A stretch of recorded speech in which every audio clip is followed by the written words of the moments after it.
So we will continue on in section 1, 2, where we left off. If you did happen to walk in late and have writing attendance, just give me your name after class, okay? All right, so what we were doing last time is we were looking for the domain of various functions. And the two problems that we're going to watch out for when we're graphing is we don't want to be able to plug in a number and then end up having to divide by 0 because that's undefined. And we don't want to have to plug in a number and get a square root or an even root of a negative number because that's not going to be a real number and I won't be able to graph that on the Cartesian coordinate plane when I graph the function. So we did example 2. And we can also look briefly here at example 3. So example 3 says, find the domain of these 3 functions. F of x is equal to the cube root of 2x minus 12. G of x is equal to 5x divided by x squared plus 2x minus 15.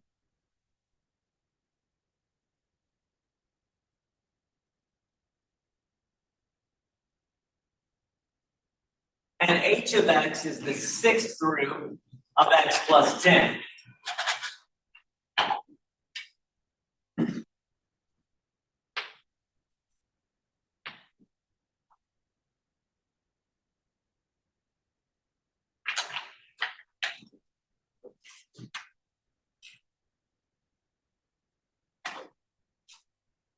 So we want to find the domain of these 3 functions.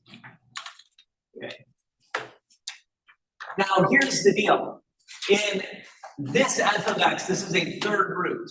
And I mentioned last time, remember with 3rd roots, it's perfectly okay to have a negative underneath the 3rd root. For instance, if you have the 3rd root of a -1, that's just -1, because -1 times -1 times -1 is -1, right? Or the 3rd root of -8 is -2. -2 times -2 times -2 is -8. Okay. So it's perfectly all right to have negatives and positive numbers underneath a cube root.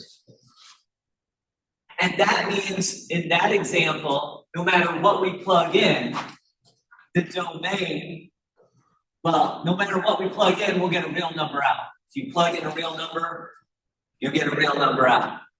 Okay. So the domain is all real numbers. And I'm just gonna, for shorthand, make the symbol for all real numbers.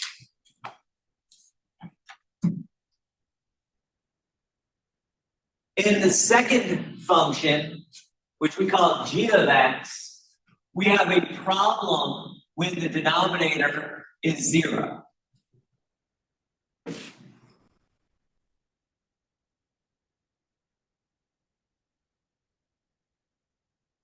Whenever we divide by 0, we end up with a problem.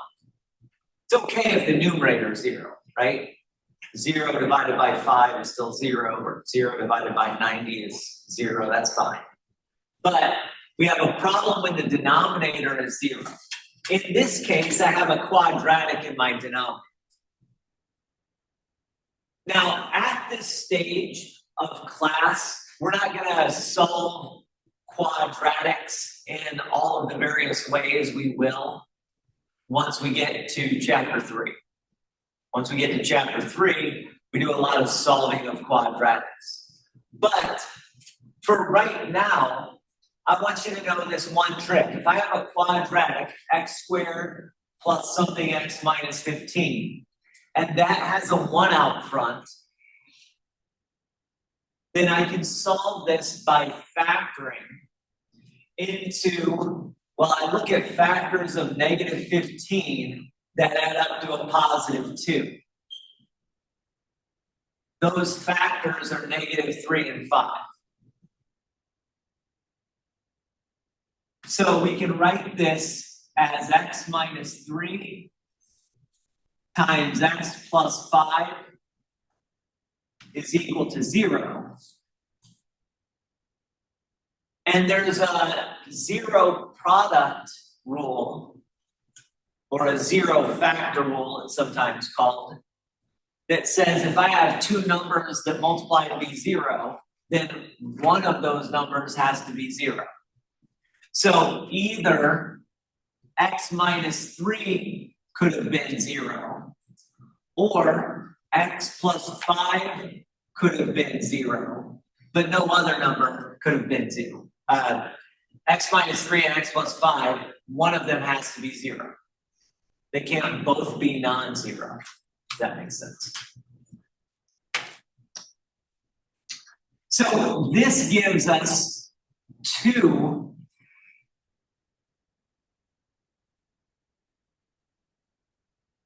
problem spots. Add 3 to both sides on the left-hand equation, subtract 5 from both sides on the right-hand equation. Okay. So we end up with 2 problem spots.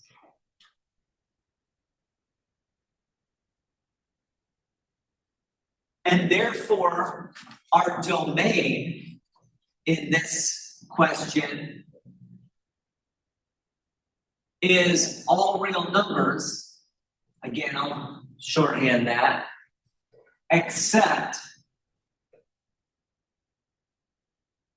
3 and negative 5. Or again, you could say all real numbers except x equals 3 and x equals negative 5. You wanted to phrase it that way. So in this one, we have to avoid 2 numbers, 3 and negative 5. Every other real number will be fine to plug in.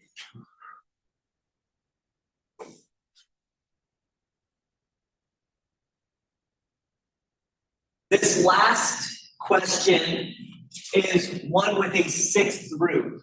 Any even root, I can't have a negative inside of it, because that is going to force complex numbers or imaginary numbers.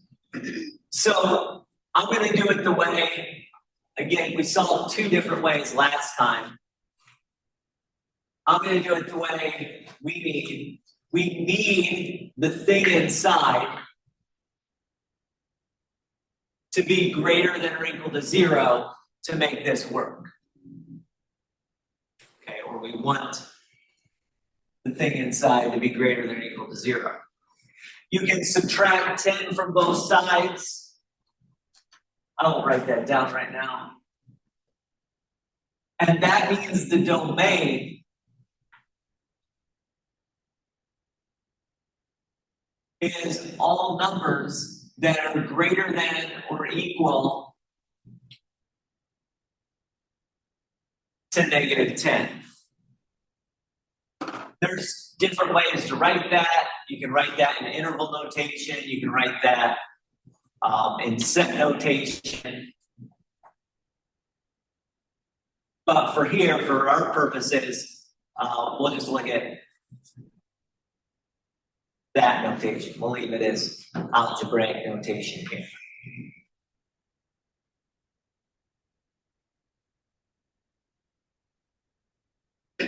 Once we get into inequalities, we'll do a little bit more with interval notation and set notation. But the point of this is just to say there are a lot of functions where the domain is all real numbers, and there's some other functions where we have to avoid spots. Okay. In this example, we had to avoid 2 values. In this example, I had to avoid any value that's less than negative 10.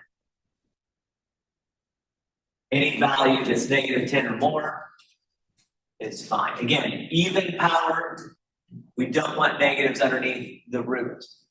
Even roots. Odd roots, I'm okay to have negatives underneath.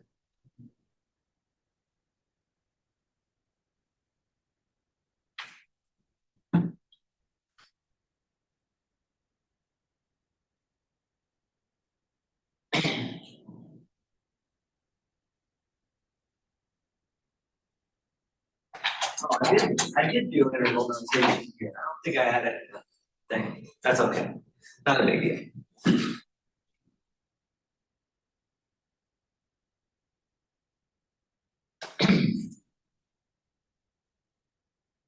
Again, I mentioned interval notation just a second ago. For some reason, I had forgotten I had this thing. You can also graph things on number lines as well. Like x greater than or equal to negative 10, you can graph that on a number line. Interval notation, you can use parentheses and square brackets to show your solution with infinity. Parentheses is going to mean it's not in the set. Square brackets will mean it is in the set. Again, we'll probably get to doing that a little bit later in the class.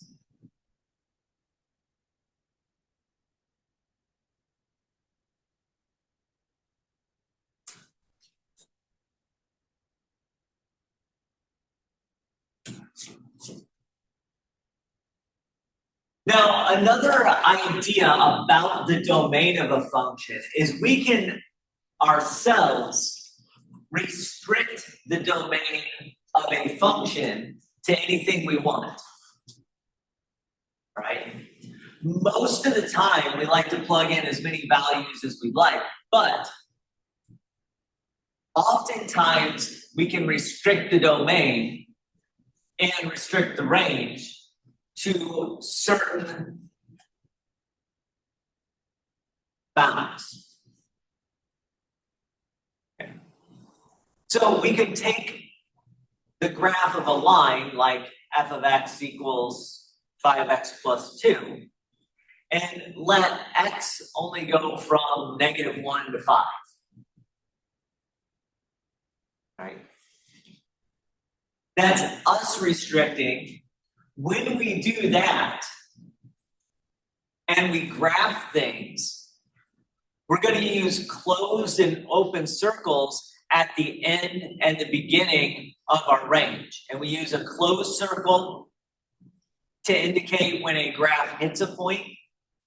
We use an open circle, that means a non-filled in circle, to indicate when the graph does not hit a point. So we can restrict the domain to anything we want. So we may have the graph of a function restricted to a certain domain, like this one here.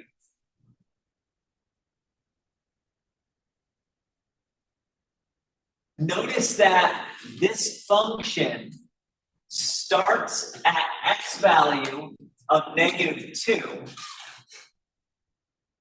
and goes up to an x value of 3. Now, this is where the interval notation is going to come in. I'm going to use that a little bit.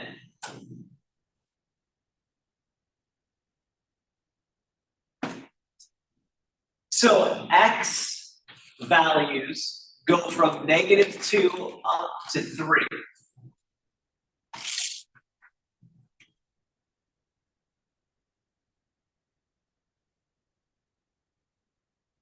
That tells me that the domain, or the restricted domain, goes from negative 2 up to 3. And then we ask ourselves, do we touch the x value of negative 2? Yes, we do, because we have a closed circle at it. Make sense? So we touch the x value of negative 2. Do we touch the x value of 3? The answer is no, because there's a open circle on that. Right? When you do this with interval notation,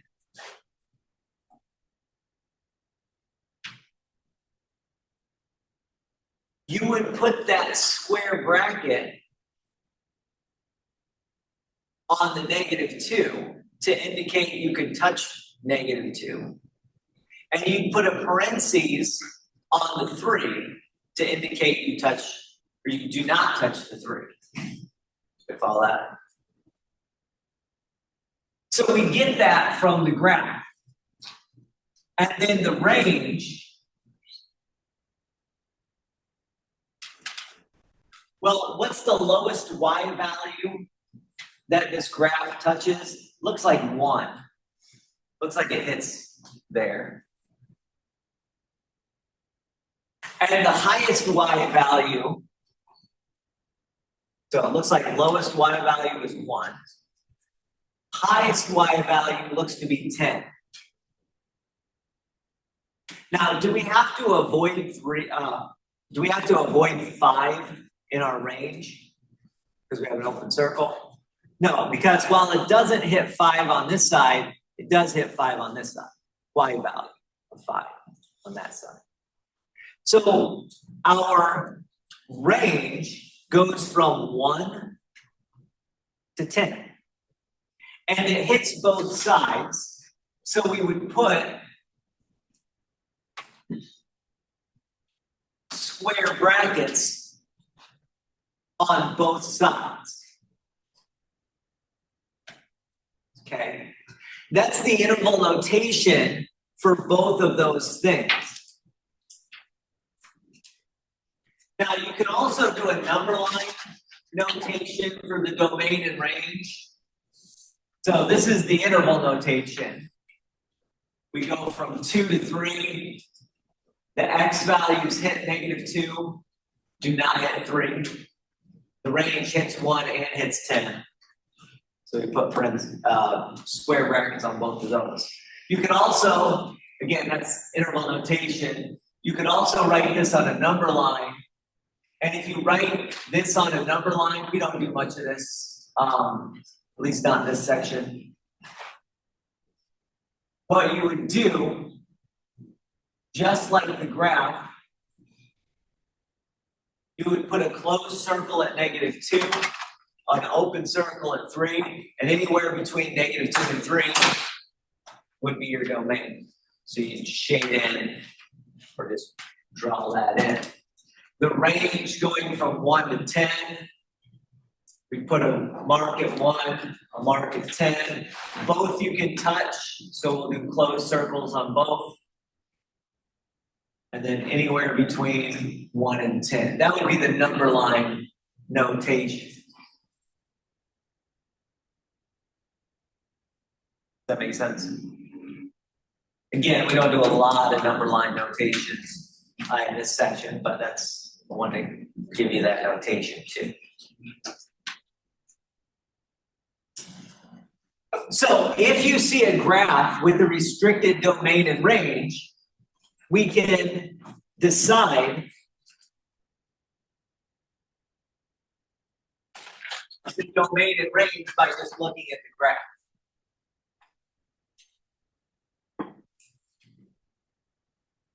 I want you to take a look at example 5 and try to give the domain and range. And let's do that in interval notation if we can. Right?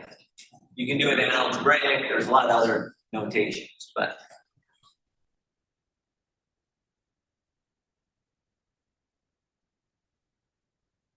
for some reason I forgot we had this.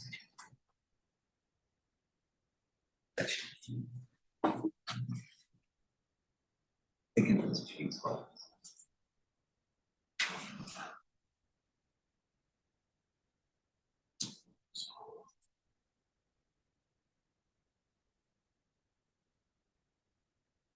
Yeah. Visible.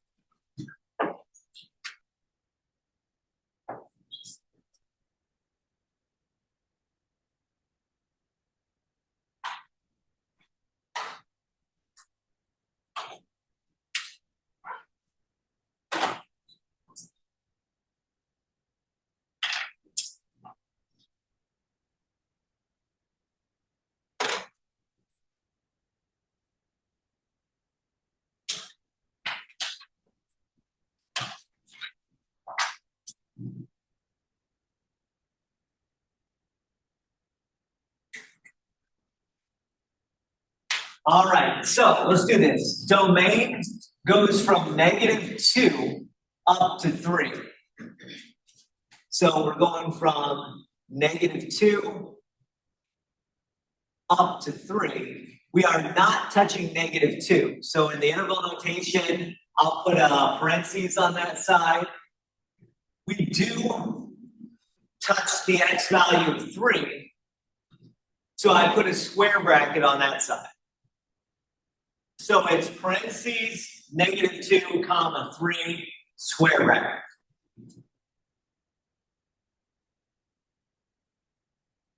As far as the range goes, the lowest value on the graph, the lowest y value on the graph is -4. And it looks like we touched that on this side. So we do touch -4. So I'm going to put a square bracket associated with the -4. And then it's kind of hard to see. It's not real tough to see, but up here, the graph gets a little bit above 2. And if you look at the little tick marks, there's 4 of them. So that's about 2.25.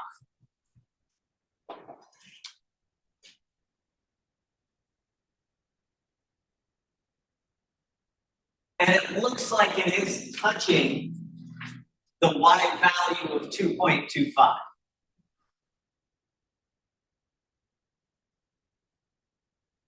Therefore, the interval notation for the range would be square bracket, -4, comma, 2.25, square bracket.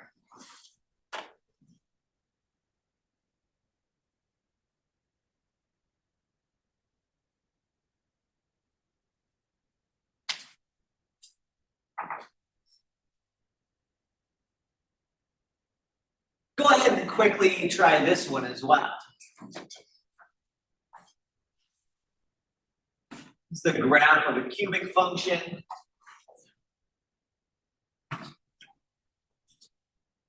Write out the domain and range of that.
All right, so lowest and highest x value. We go from -2 to +2 in the x values. We touch -2, so we put a square bracket on that.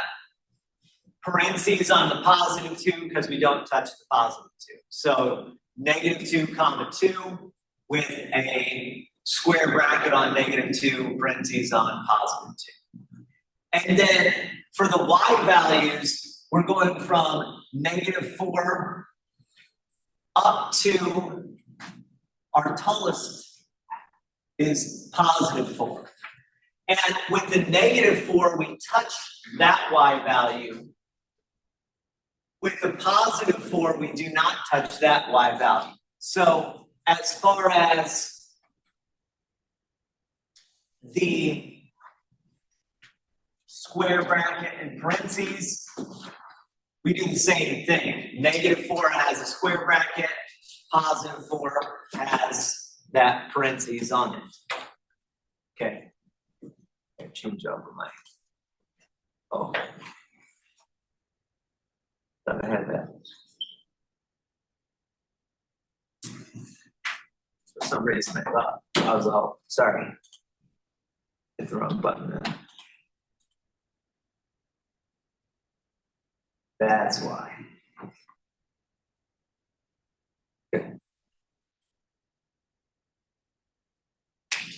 Any questions about domains and range, interval notations on that?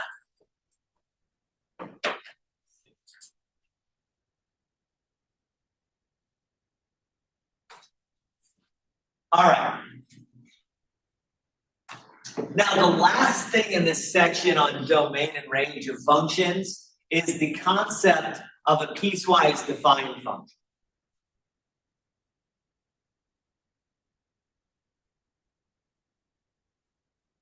And this is a natural step from what we just did. We basically defined a little section of a graph. And we said, here our function looks like this in this little section of the graph. What if our function had another piece associated to it that in another section of the graph, it looks different? Okay. That's the idea of a piecewise defined function. It's a function whose output values are determined by what number you plug in. And you may have different expressions determining your output values based on what number you plug in. So the function expression is going to be broken into pieces depending on what parts of the domain we're on.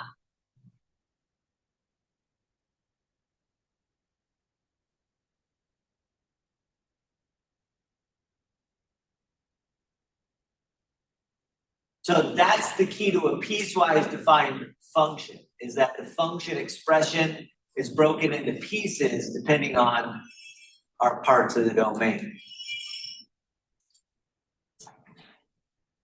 So here's an example of a piecewise defined function. F of x is equal to, and then we have this expression that has an x minus 5 for x less than 2. And a negative x squared for x greater than or equal to 2.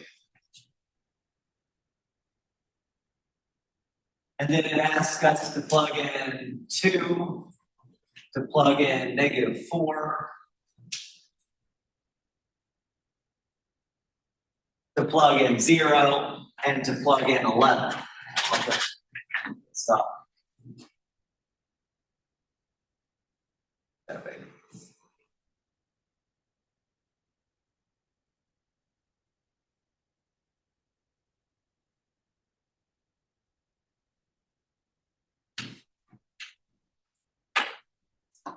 Okay.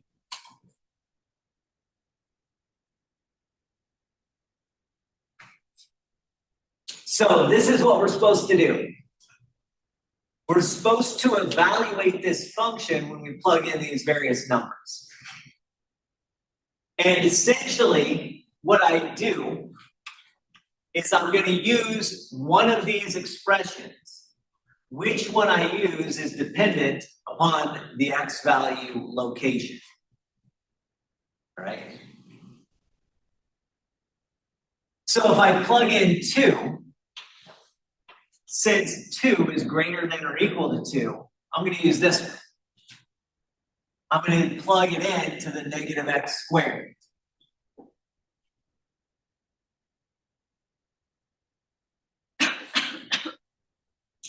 When we simplify that, you would get a negative 4.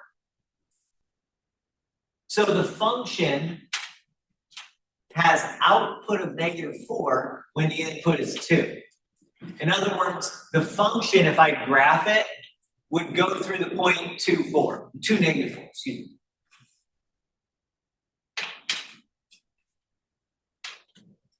Now, what happens when I plug in a 0? Well, 0 is less than 2. So if I plug in a 0, I have to use this expression. I have to use x minus 5. So we're going to take 0 minus 5, which is negative 5. So after 0 is negative 5, I had to use that first expression because the location of the x value that I plugged in was less than 2. If I plug in negative 4, once again, negative 4, I have to use this expression for, because negative 4 is located less than 2. So when you plug in a negative 4 into this piecewise defined function, you get negative 9. And then plugging in 11,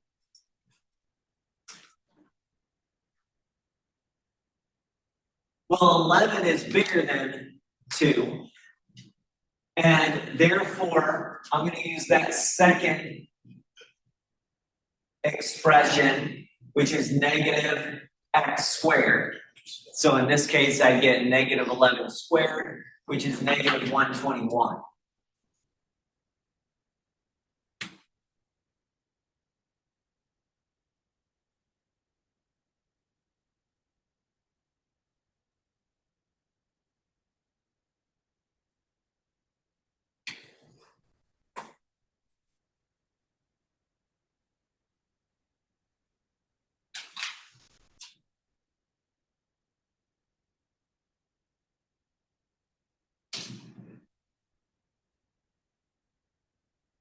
Now, you can kind of, if you think about this, what's going to happen is if you graph the piecewise defined function, it's going to look like two pieces of a graph. Well, it's going to look like a piece of this graph and then another piece of this graph, all right? And it's kind of hard to do directly, but indirectly, it's pretty straightforward on something like Desmos or the TI-84 calculator, okay?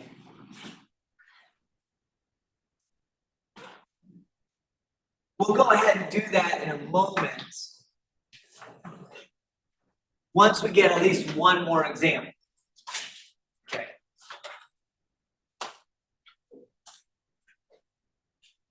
So we will, or I will, show you how to do that graphing.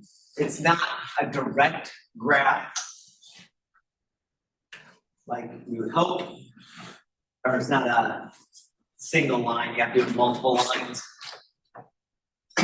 But perfectly fine. So before we actually go ahead and graph it, I want you to do this problem on your own.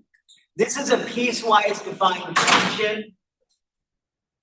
And the way I say this has 3 pieces. The previous problem had 2 pieces, right? Because there are 2 different options for your expression. Here we have 3 different options for our expression.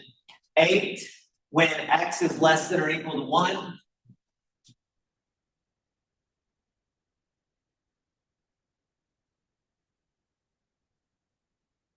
Oh, excuse me, I misspoke. When x is less than or equal to negative 1. X squared when x is between negative 1 and 2. Not equal to negative 1, but is equal to 2. And 2x minus 5 when x is greater than 2. Go ahead and do the calculations.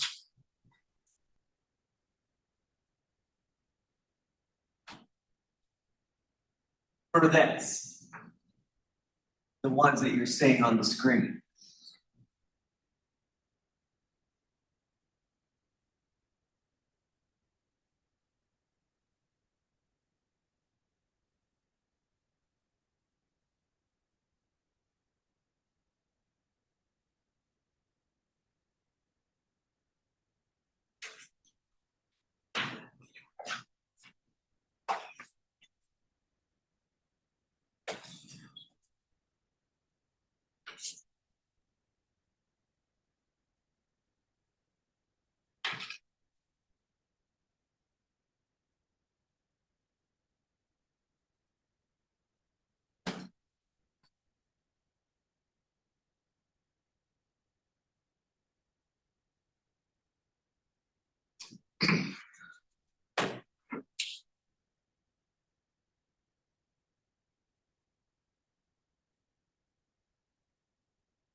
All right, so let me go through this. -4 is less than -1. So when you plug in any x value that's less than -1, you get an output that's 8. So that's it. Output is 8. 2.3 is greater than 2. So we're going to utilize that third option. We'll take 2 times 2.3 minus 5. And we get a -0.4 as a decimal, right?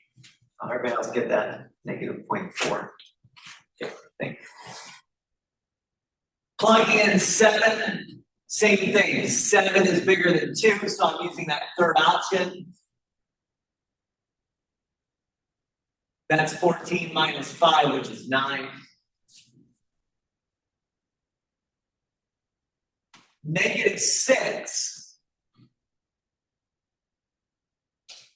is less than or equal to -1, so we're using the first option, and our output is 8.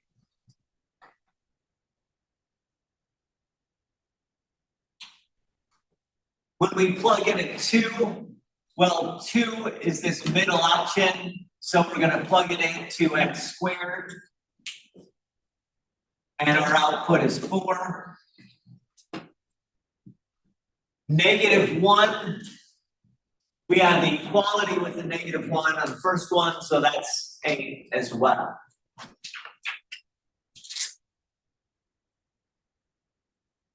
So based on the location of that x value,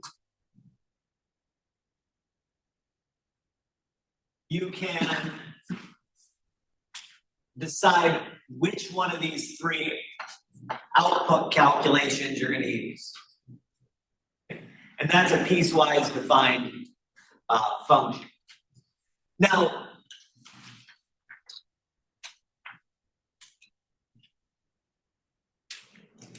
basically, if you want to graph a piecewise defined function, you're not going to be required to graph a piecewise defined function. But you can graph it if you like. You would just graph each piece separately. So for instance, we had this f of x earlier, where we had x minus 5 and -x squared as our output. When x was less than 2, we used x minus 5. When x is greater than or equal to 2, we use -x squared. You can do this on Desmos. You can also do this on the TI-483 calculator. I'll go ahead and do this on Desmos just so that it projects easy. So what you would do is you would graph 1, y equals x minus 5, and then you tell that only use x values that are less than 2 on that. Okay with that? And with Desmos, you do it in little brackets on the side. Okay. And then you graph y equals negative x squared, and you'd say only use x values that are greater than or equal to 2 on that one. I think that was what we had, right? Yeah, greater than or equal to, less than 2, x minus 5 squared. And so this is what the graph of that looks like. It looks like 2 pieces. One right now is colored red and the other is colored blue. Notice that it doesn't give you the open circles and closed circles when you do that. All right, you could put the open circles and closed circles manually on there if you'd like. You'd have an open circle here because you don't plug in the x of 2 on the red one. You put a closed circle here because you do plug in the x of 2 on the blue. Does that make sense? But that's the graph of it. And if the different colors threw you off, you just make them all the same color. You can do a very similar thing with the TI-84 calculator as well. Okay. Again, you won't have to do that for the test or homeworks or anything like that. So I won't worry about that for right now. But you go into that test menu, you go y equals, graph your y equals, for instance, x minus 5, and then you restrict it to just x values that are less than 2.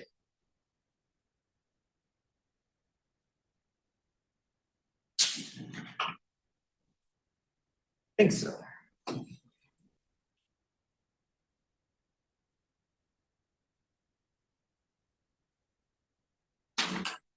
Does that work? All right.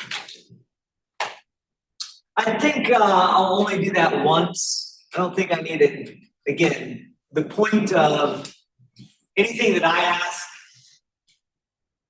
question-wise, I'm not going to ask you to graph a piecewise defined function, but I just want you to know you can graph it. You just have to graph it in multiple parts. Okay. Again, TI-84 calculator will do that. Desmos will do that as well. I can use Desmos, obviously, in this example.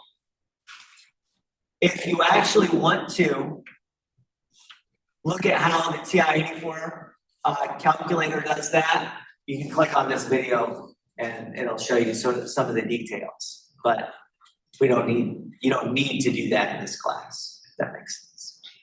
Yeah. Is there any difference between graphing it on the TI-83 compared to the TI-84? Is it all just No, it should be the same. Yep, same options. Some TI-84s have color displays, but that kind of stuff. But all of the operational stuff is about the same. Yeah. But yeah, so if you want to do piecewise defined graphing on the 84, you can check that out. Sometimes that's nice. Sometimes not work. Okay. All right, any questions about that domain stuff? That's all we were going through in section 1-2.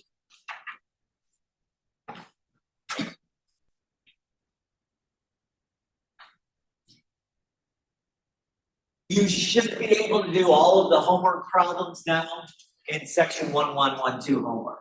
Again, that's due Friday at 5. So what we're going to do is we're going to move on to the next section, which is section 1.3 of our book. And that's on the features of functions. And there's a heavy emphasis on what's called the average rate of change. I'm going to end with the average rate of change.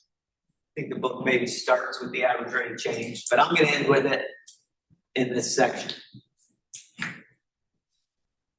So basically, this whole section is about describing a graph. How could I describe this graph if I were describing it to somebody over a phone? How could I talk about this graph? This is the function f of x is equal to x squared minus x minus 2, and you can see the graph there.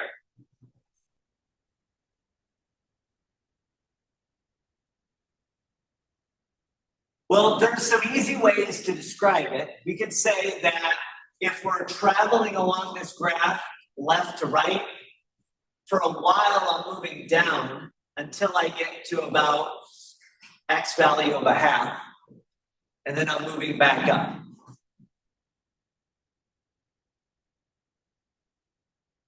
I could say something like, well, the lowest this goes is at x value of a half and y value of, it looks like about negative 2.25. Looks like the lowest point on the graph.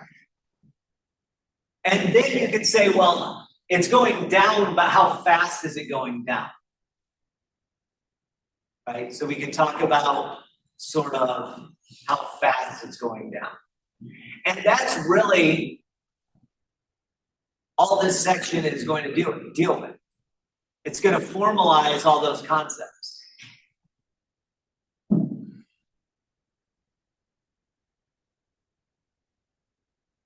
So the first thing we can talk about is something we've mentioned earlier.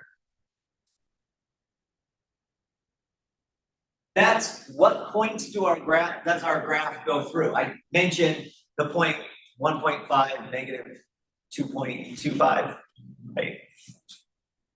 Well, there's a lot of other points the graph goes through as well. Okay. So we can describe a graph by mentioning some points that it goes through. Obviously, like I said, 0.5 and then negative 2.25. That's 1 point on this graph there. But also, here's another point, negative 1, 0. And here's another point, 2, 0. And here's another point, negative 2, 0. Here's another point, 1, negative 2, right? And then lots and lots of other points around here. So one way to describe a graph is just talk about all the points that it goes through. 2 key points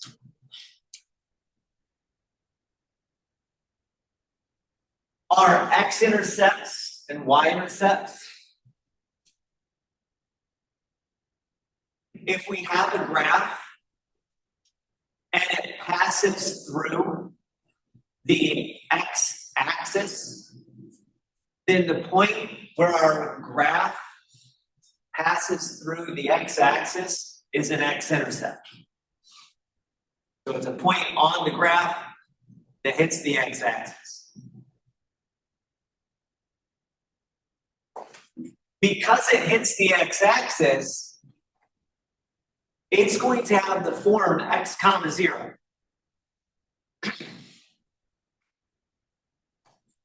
And as far as x-intercepts go, you might not have any. you might have just one, or you might have multiple x-intercepts.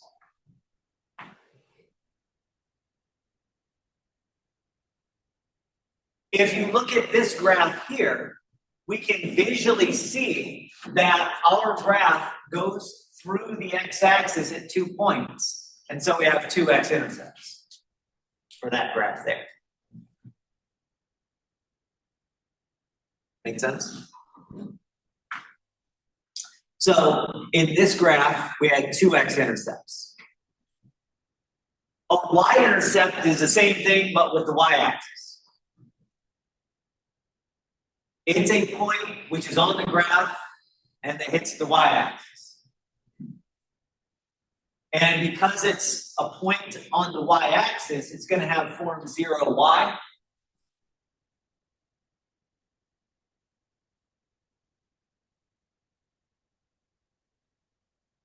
Now, y-intercepts are a little bit different than x-intercepts. You can have at most 1 y-intercept. You could have 0, you could have 1. Why can't you have 2 on a function? Can't you have 2 different y-intercepts? Because it's not a function. Then it wouldn't be, exactly, it wouldn't be a function. It failed the vertical line test. The y-axis is a vertical line. And so if you had 2 different y-intercepts, you'd have 2 points on the same vertical line. So failed a function. Every function is either going to have 1 or 0 y-intercepts. You can have lots of x-intercepts if you want. There are some functions, in fact, which have infinitely many x-intercepts.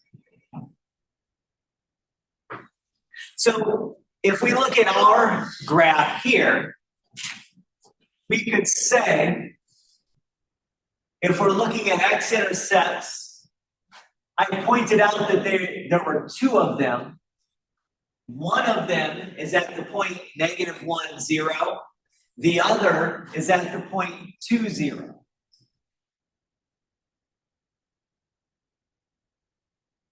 We have 1 y-intercept, and that's at the point 0, -2.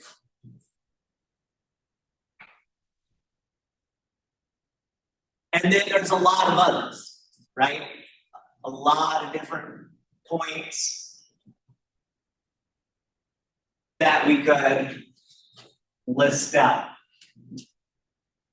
Like the 0.5, -2.25 point. Or 1, -2.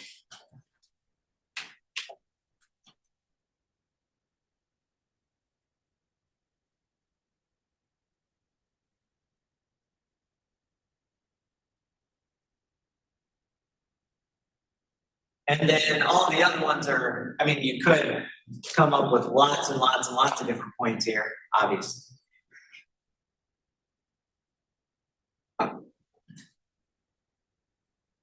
So that's pretty straightforward.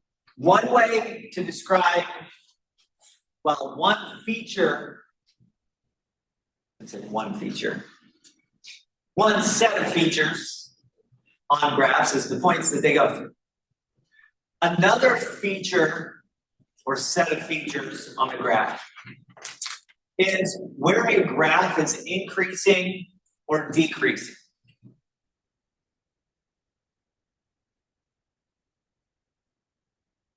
Now, the definitions are a little bit cumbersome because we want to be precise when we deal with math. I'll talk about the intuition of increasing and decreasing in just a second. But a function is increasing on an interval if for every 2 values on the interval where a is less than b, then f of a is less than f of b.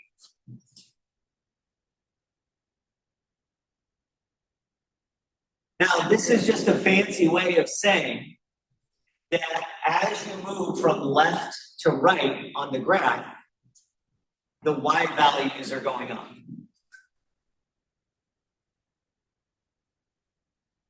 That makes sense.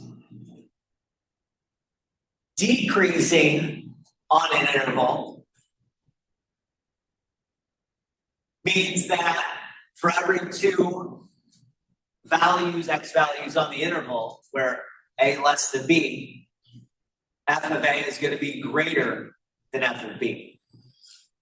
Again, this means as you move left to right, you're going down. The y values are decreasing.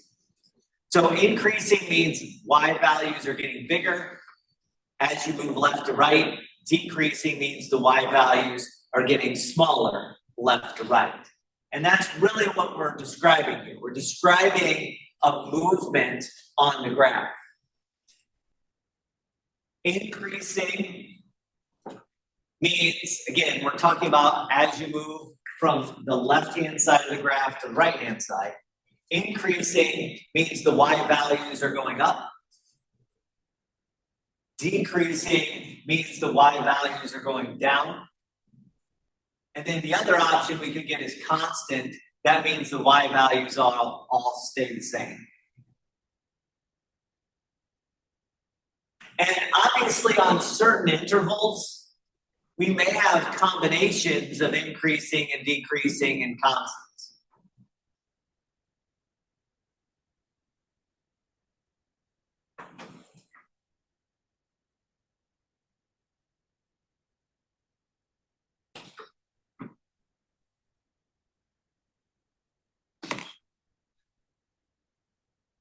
Now, I'm using interval notation here for the x values. And we're using the same graph that we had before. F of x equals x squared minus x minus 2.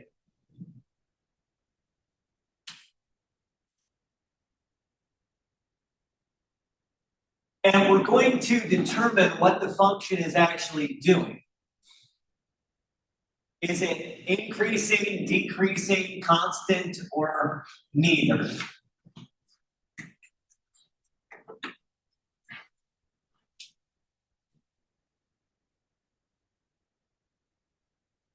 On these closed intervals. So we'll look at the closed interval from -2 to -1. That means x value is between -2 and -1.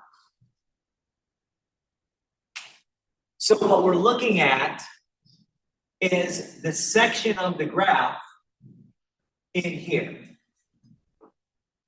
We're looking at the section where x value starts from -2 and ends at -1. In that section, as we move left to right, the graph is decreasing. We follow that? In the section between -2 and -1,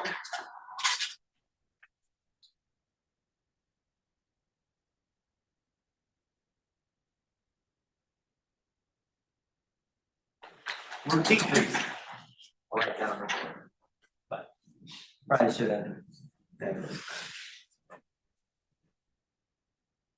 From -1 up to 1.5.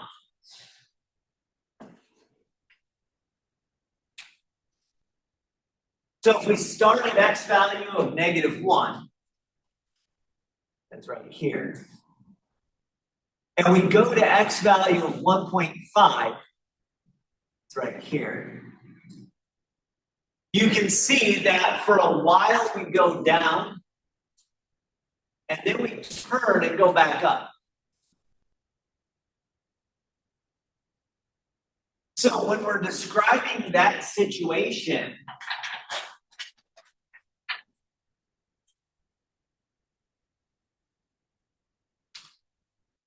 from -1 to 1.5, it's not strictly increasing. We're not increasing the whole time.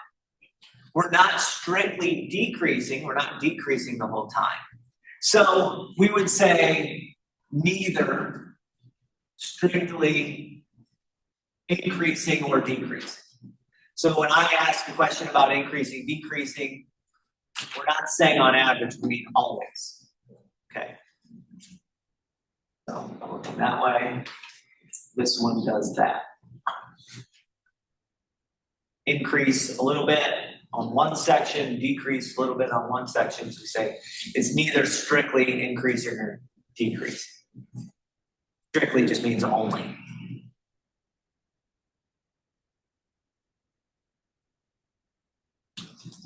Like that.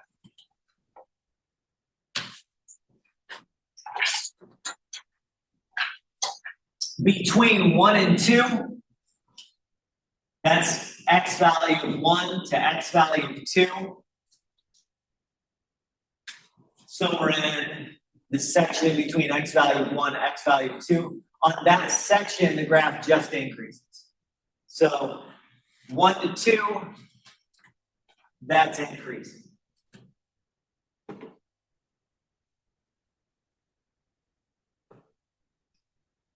And then from 0.5 up to 2.5,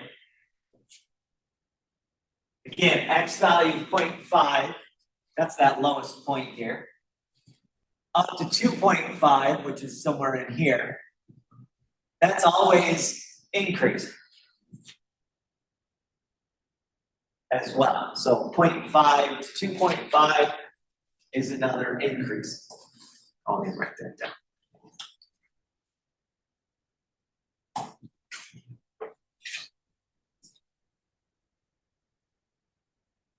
I want you to take a few moments to look at this graph.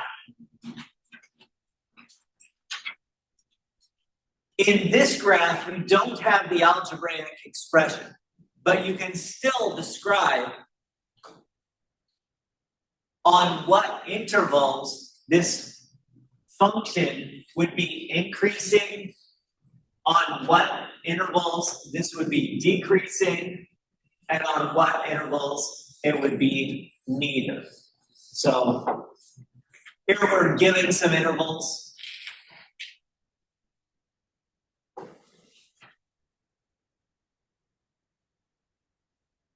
Yeah, so we're going to go increasing, decreasing, or neither for each of the given intervals.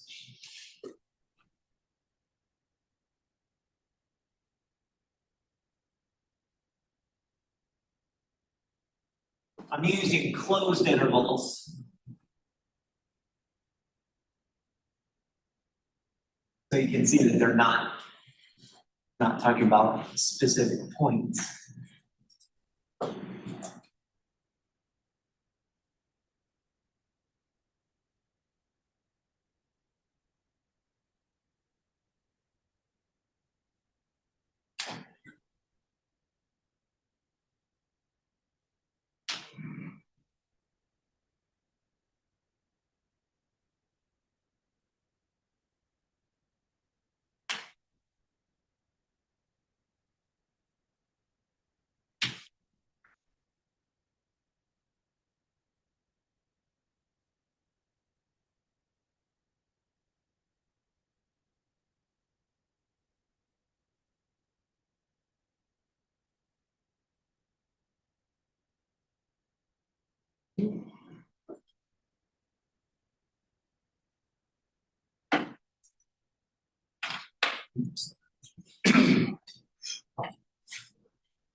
All right, hopefully it goes pretty quick.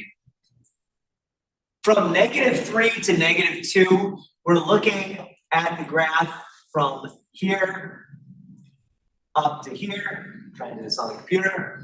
So in that little section, we're always increasing. So from -3 to -2, the graph or the function is increasing. Let's go from 0 to 2. Well, from 0, again, this is x value of 0, to an x value of 2, we're decreasing. I'm going to make that bigger.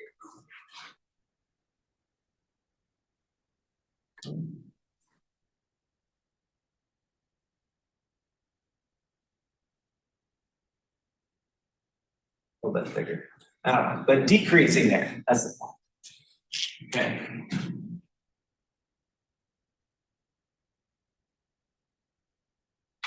Zero to 4.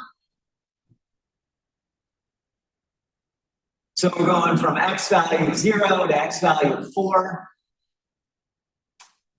We decrease for a while, then we turn back and increase. So that's a neither. It's not strictly decreasing nor strictly increasing.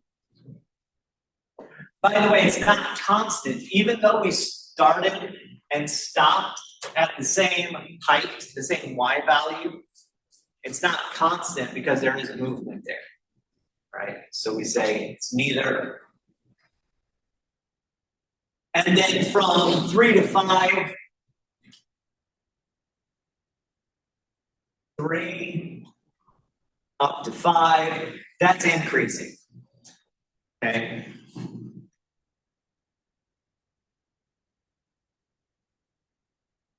Sometimes I like doing that better than pointing with hands.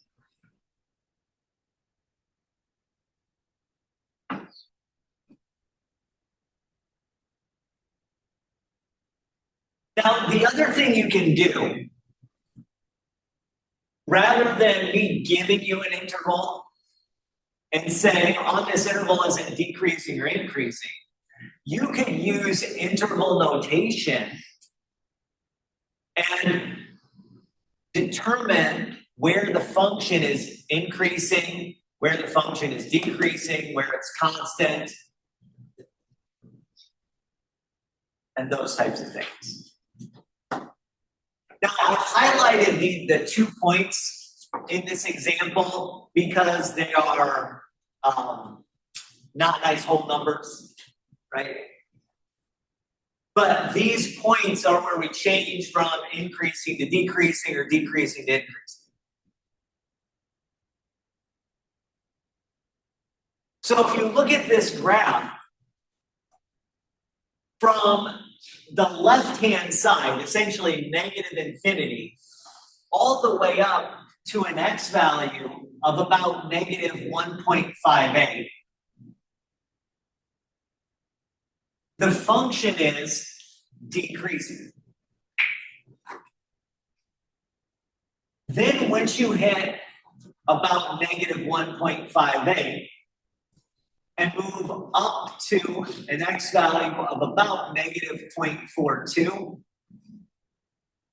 in that section, the function is increasing.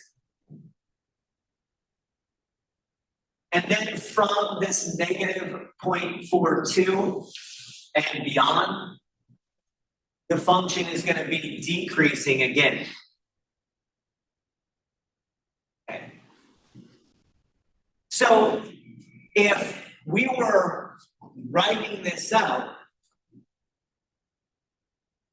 in interval notation, let me go ahead and leave that because I don't want that.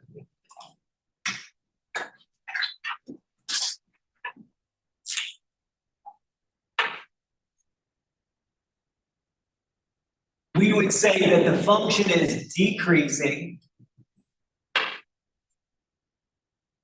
on, well, we go forever to the left, so that's negative infinity up to about that negative 1.58 number. I'll be.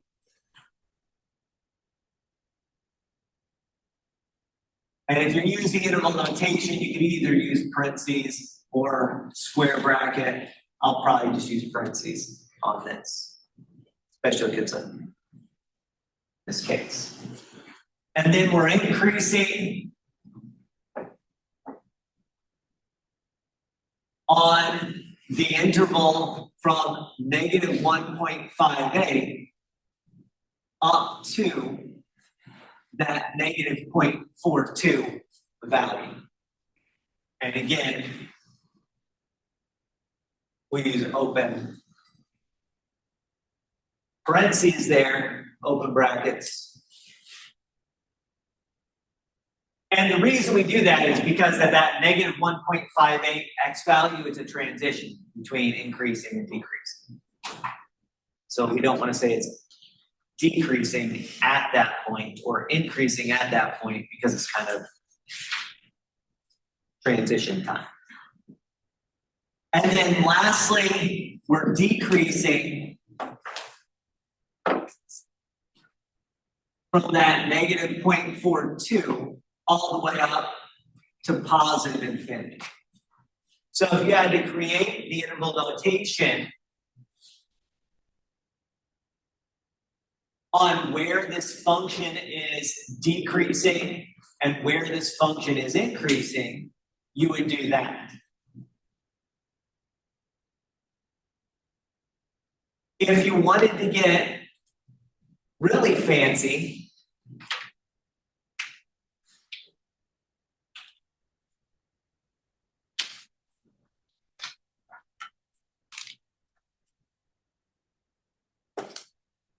you could combine these two with a union. You guys know how to do that? Yeah, just to make a U kind of symbol. And you can say, well, it's decreasing on this and also here. So on this interval, union this other interval. And then you would have to have a separate line. On those two intervals, we're decreasing. On this one interval, we're increasing. And that essentially describes that graph. The movement, anyways, on that graph. Good.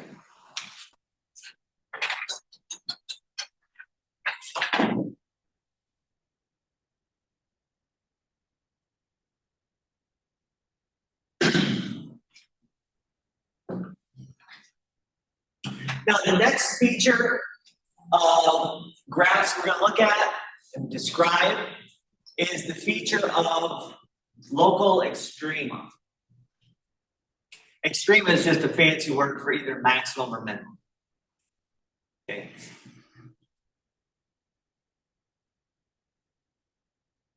So, a function has a local maximum if there's an open interval and the output when you plug in b is bigger than the output for any other value in that interval. So b is in the interval. So basically, what we have is a maximum at a certain x value when the corresponding y value is higher than everything else around it. That makes sense. The same thing is true for the minimum. We have a local minimum when it's the lowest point for all other points that are around it.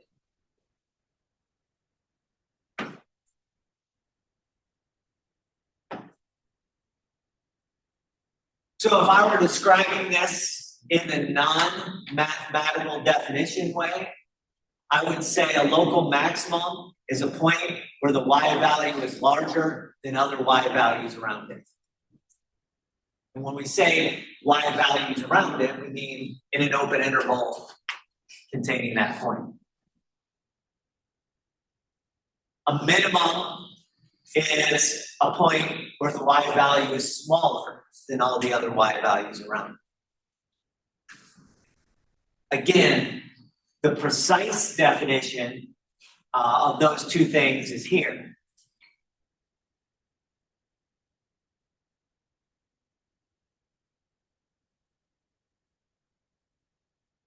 But when you think of it, it's just the biggest y value around it. Now, local means it's the largest y value around it. It's like a local maximum. I could say, who's the tallest person in this class? That would be the tallest person in the class. That would be like a local maximum height, I guess. And then if we went out further, we could say, well, is that person the tallest person in the entire world? Probably not. The absolute maximum would be the tallest person in the entire world. Okay, follow? So local, close, absolute is the maximum value amongst all values in the domain. So it's the point which has the largest y values among all other points we can get in the domain. And the same thing is true with the minimum. It has the smallest y value compared to any other point around. So, point with the largest y value, absolute max. Point with the smallest y value, absolute min. Here, this is the function we started with. If I look at the graph of this function, we can say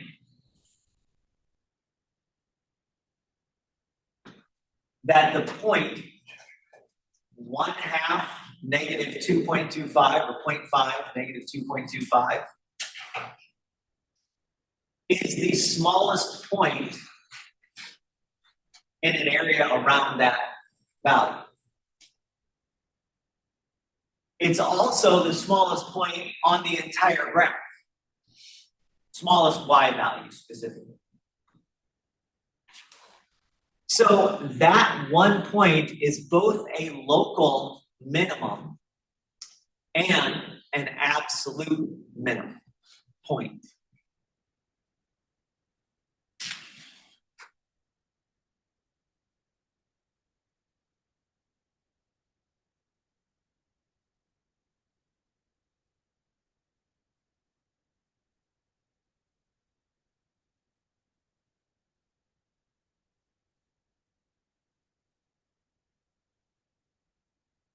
And then, is there a maximum? No, there's no maximum. This graph shoots off in both directions towards infinity. And so there's no maximum point on this graph. So if we're looking for local extrema, there's one. There's a local minimum at that point, 0.5 negative 2.25. And also that's the absolute minimum.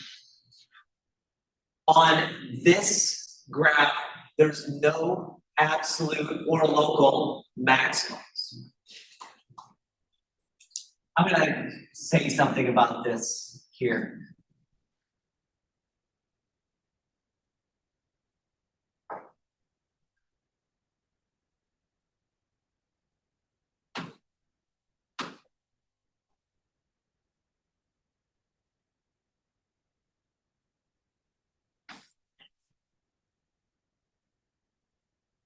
So for this graph, we had one unique local minimum, one unique absolute minimum.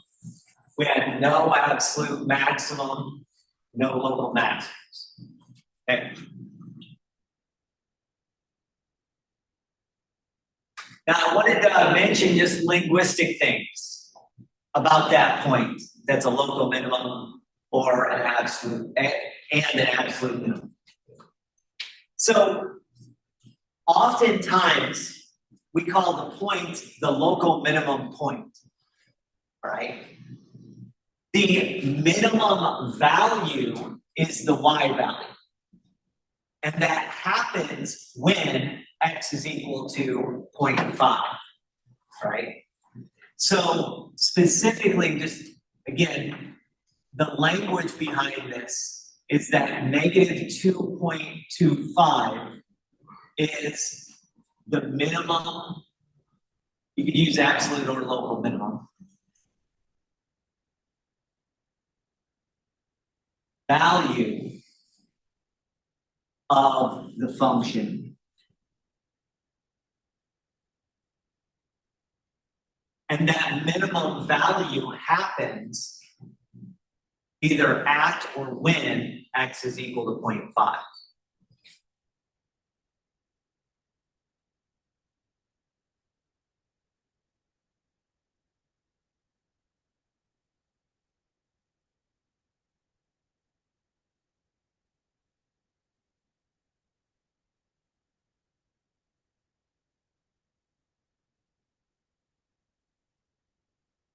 Again, some people use at, some people use when x is equal to 0.5, doesn't matter.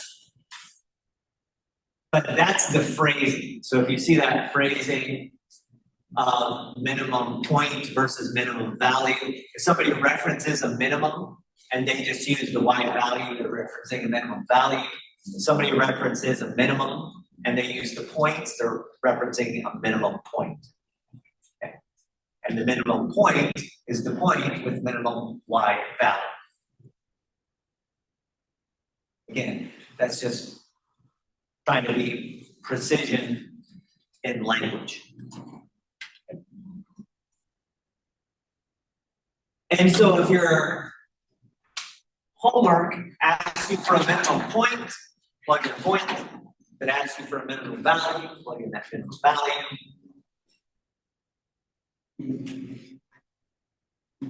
Or vice versa. Oops, hit the wrong.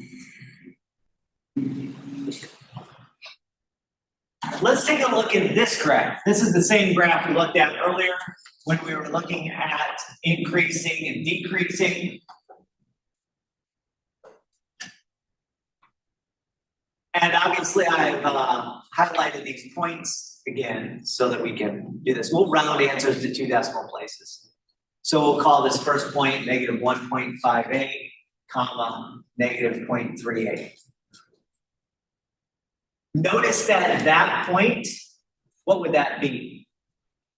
A minimum, a local minimum. Would that be the absolute minimum? No. It's not the absolute minimum because there's points over here that are small. So it's a local minimum. So this graph has a local minimum of negative 1.58, comma, negative 0.3. Again, that's rounded to 2 decimal places. But it has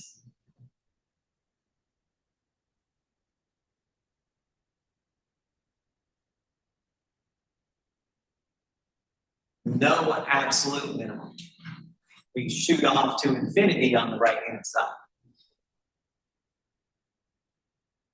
And then we can do the same thing with the other at point as well. This other point is the highest in its immediate area. But it's not the highest one on the graph because if I move forever to the left, it shoots out, the graph shoots off to positive infinity. So we have a local maximum at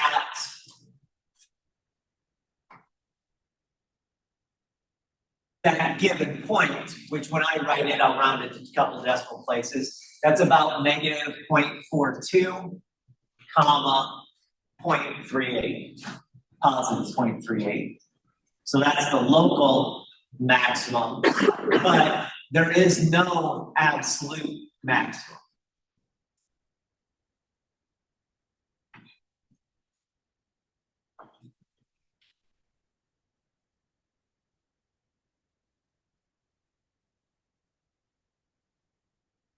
And if we wanted to expand the language, we could do that. We could say the local maximum value is 0.38, and that happens when x is equal to negative 0.42.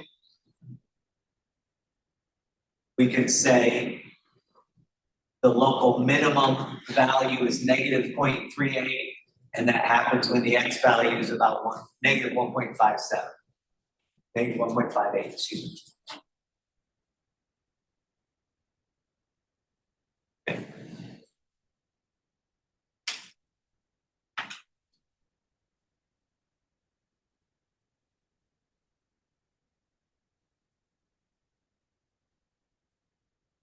Let's take a look at this example. This says, let's take the algebraic function g of x is equal to x to the fourth minus x to the third minus x squared plus x plus 4.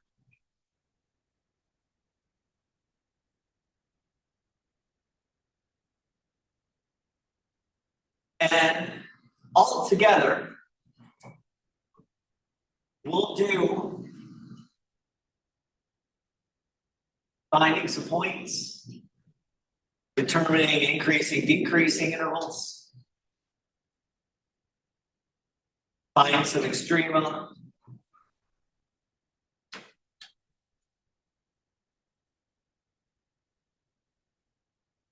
and if you had to do that by hand, it'd be kind of cumbersome. Finding points is easy. You just plug in whatever x values you want, get out some y values. But if we had to do this by hand, it'd be fairly tough. So we'll utilize technology to do that. Okay, in fact, I'll use both Desmos and the TI-4 calculator. Okay.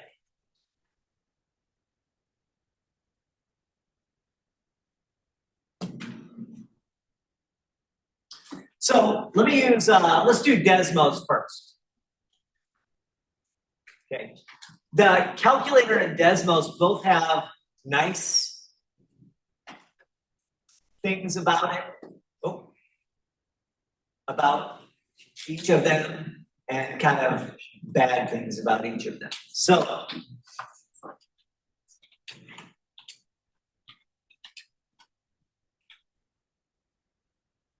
I hit the wrong thing.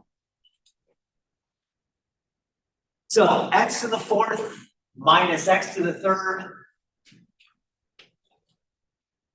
minus x squared plus x plus 4. All I have to do is type that into Desmos. Obviously, that'll give me the graph, and here it is. Now, this is going to be really hard to see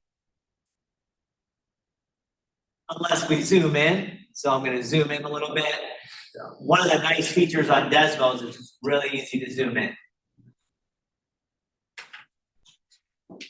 Let's begin by just looking at some points.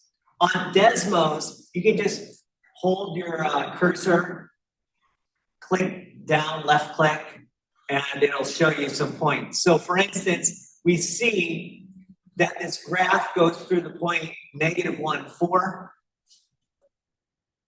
It also goes through this point. Some of these points are highlighted. It goes through 0, 4. It also goes through 1, 4.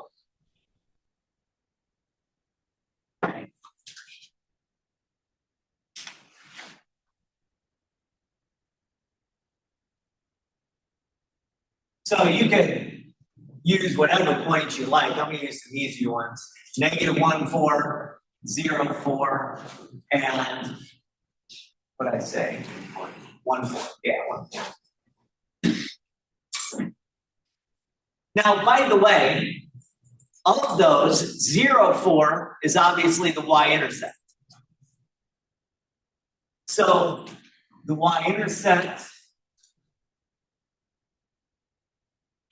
is the point 0, 4. And notice that this graph never gets low enough to cross the x-axis. So there's no x-intercepts there.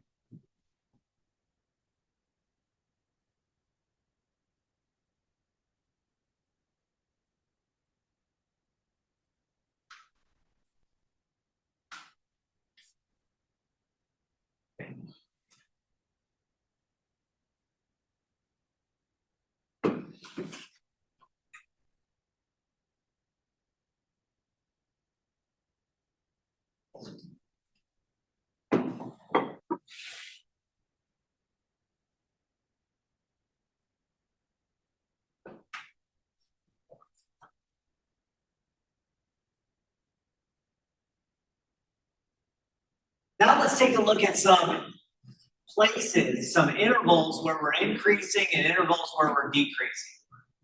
Okay, and I'll kind of go back and forth. It looks like from negative infinity down to this low point here, our function is decreasing. So from negative infinity down to this point. So if we're using interval notation, we would say a decreasing interval is from negative infinity up to this point, up to this negative 0.64. And then after you hit negative 0.64, we increase until you get to that point.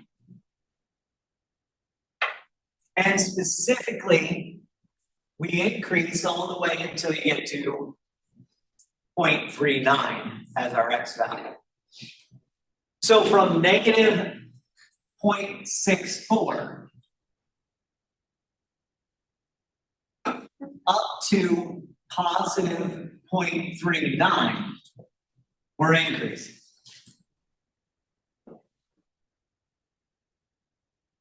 That's really nice with Desmos because Desmos kind of already highlights that point. It makes the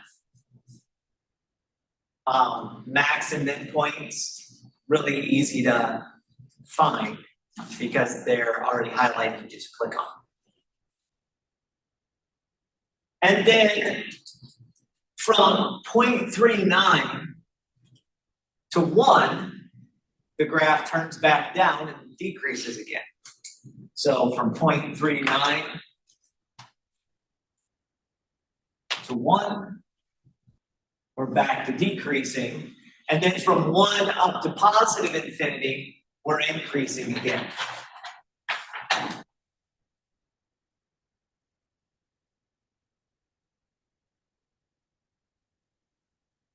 And if you wanted to, say we're increasing on these two intervals, decreasing on these two intervals, you can. You can also make a union symbol and combine intervals that way too.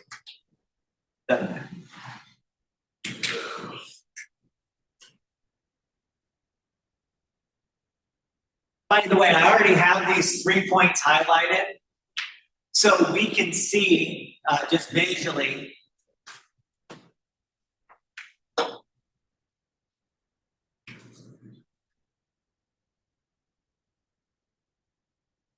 that these are all 3 of these points that I've highlighted are my local maximums and local minimums, right?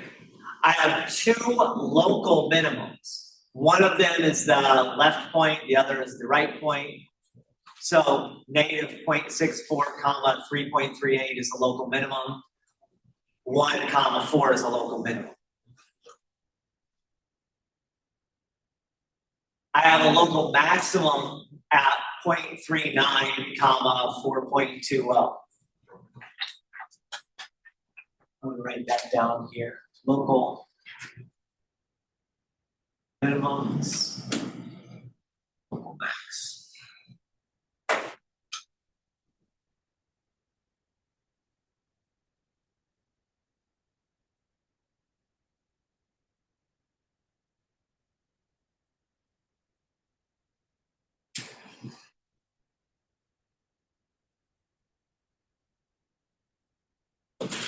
Oh, shoot. So I wrote it down.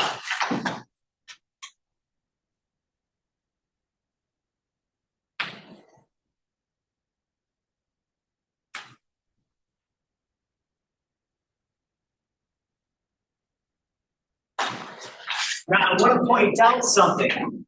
We have 2 local minimums, but obviously the negative 0.64 comma 3.38 point is lower than 1/4 is. So that point, negative 0.64 and 3.38, is actually the absolute minimum point on the graph. And even though we have one local maximum, we actually have no absolute maximum because on both sides of the graph, we shoot off towards infinity. So there's no absolute maximum, but there is an absolute minimum. And that absolute minimum is this one.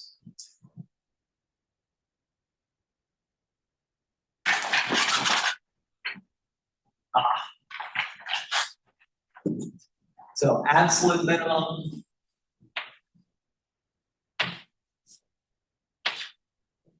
absolute maximum, there is no absolute maximum. By the way, sometimes people would say none, other times they'd say absolute maximum does not exist. And shorthand for does not exist is just D&E. So if you see me writing D&E, I think I mentioned this last time, that does not exist. Okay. So that's it. That would describe the graph of this function in lots of different ways.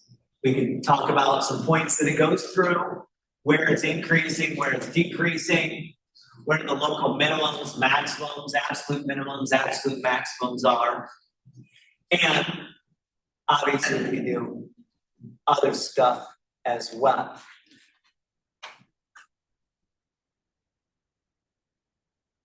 Now, I also want to show how that would work on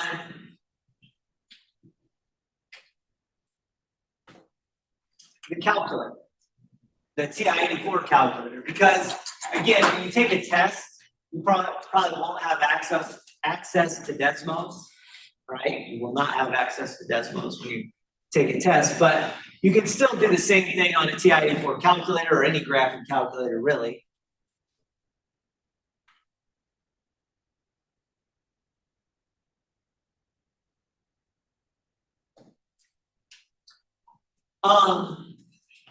So when you turn on the calculator, the first thing you want to do, if you're going to graph something, is hit the y equals button. So we hit y equals right here. And then if any of these plots are on, we turn them off. Remember, y is the output. So we had g of x is equal to x to the fourth minus x to the third minus x squared plus x plus 4. We can just type that in. Whenever you type in the variable x, you just hit this button. Don't hit alpha and then the letter x. That's different. So we're typing in the variable x here, x raised to the fourth power plus x raised to the third power. Or no, not plus, excuse me. Sorry. Minus x squared plus x plus 4. And then, again, I'm just doing some basic graphing here. I'm going to graph. You can hit the graph button, but a lot of times I like to hit zoom and then go to either standard or square. I'll go to standard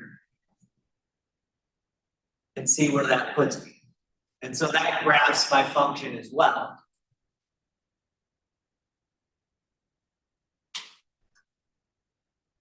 And if you want to zoom in and get closer, you could hit zoom, let's say box, and I could say, let's just box around the most important parts. Hit enter, like on the upper left-hand side, and then scroll down, scroll to the right, and just create what size box you want. Scroll up. You guys know that? Okay, you can also manually do it in the window as well, if you'd like. But you can see this doesn't have any x-intercepts. I'll hit enter. And there you go. Now we want to find various points on the graph. One way to find various points on the graph that's actually really nice is just hit the trace button. If you hit the trace button and then plug in, well, you can either use the toggle to scroll left or right. And so you can see, for instance, that the point 1.74, 6.60 is on the graph. That's the XY value. If you want a specific point, like the y-intercept, all you have to do is after you've hit trace, plug in 0, just hit the number 0, and then hit enter, and you'll see we have the point 0.04 as a point on the graph. So that's the y-intercept. So you can always find the y-intercept by just trace and then plug in 0. Okay. You can plug in any other number as well, -1, -2 if I want to plug in -2. I want to plug in +1, +2, +3. You see where this is going. Plug in whatever values you like.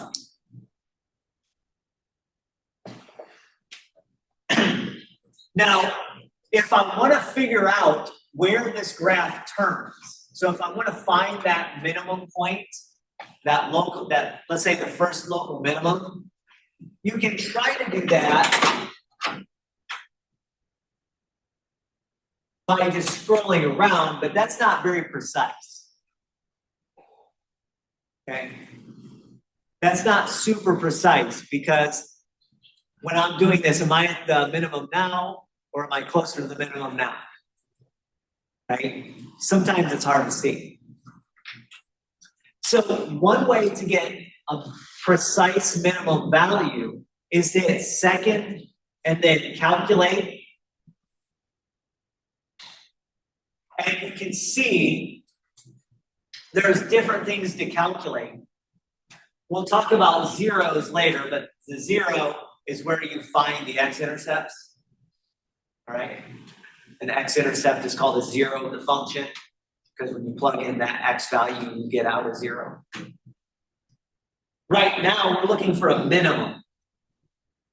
And when you're looking for a minimum, hit that minimum. It'll ask you first for a left bound.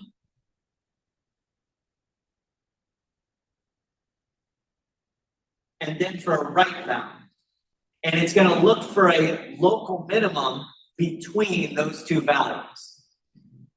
All right? And there's an algorithm that does that.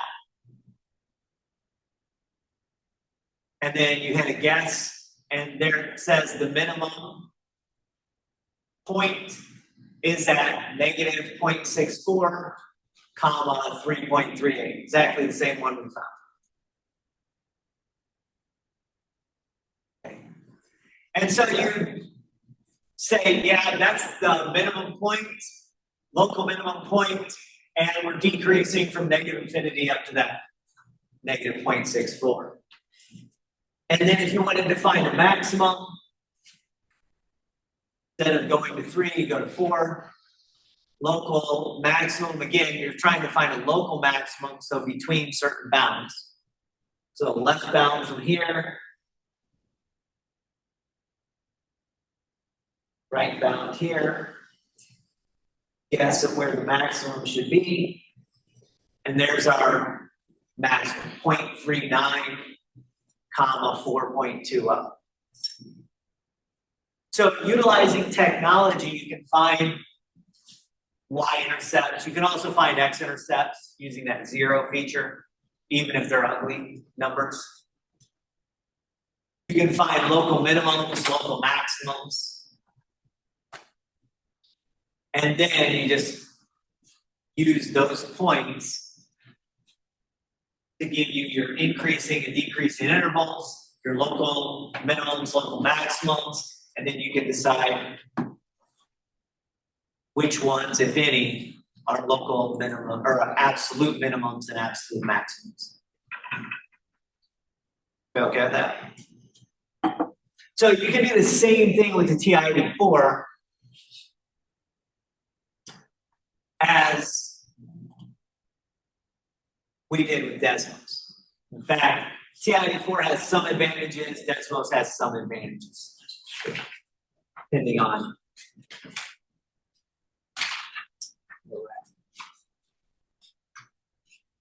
Now, the last feature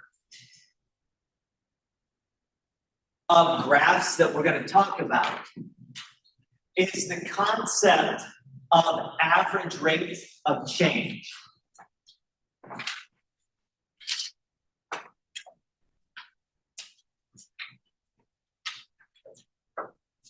Okay.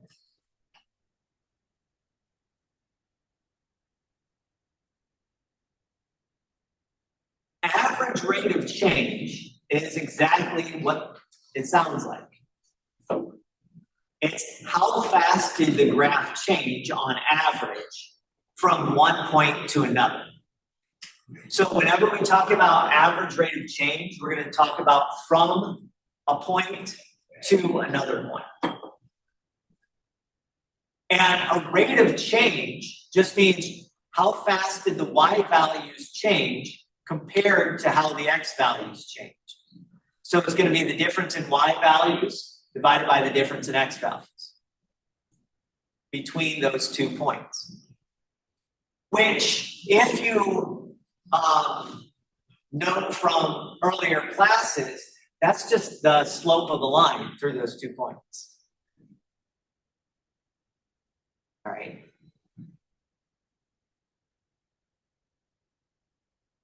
So we're looking, the average rate of change is looking at that fraction, which is the slope of the line through 2 points.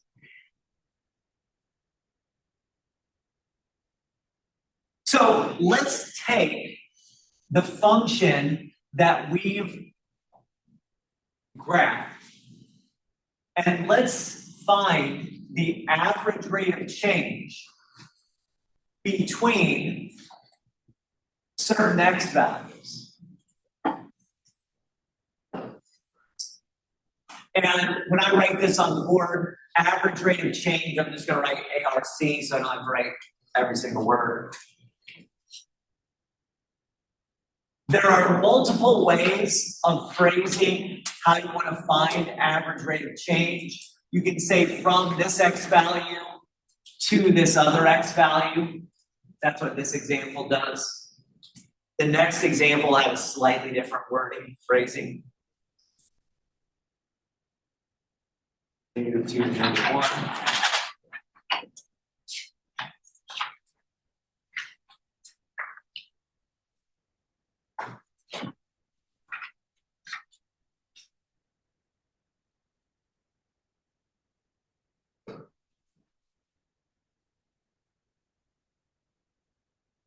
I think I'm gonna do it here too.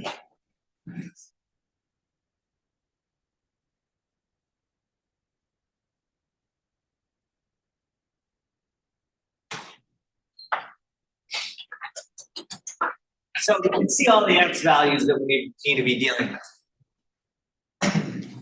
By the way, since I just graphed this, and I have this graph, I'm going to utilize technology to give me all these values. Easy. You could plug them in and plug them in manually in your calculator. So plug in 0 and say 0 to the 4th minus 0 to the 3rd minus 0 squared, et cetera, et cetera. Plug in 2 to the 4th minus 2 to the 3rd minus 2 squared plus 2 plus 4. Calculate that. But you can actually do it in a slightly faster fashion by utilizing your calculator.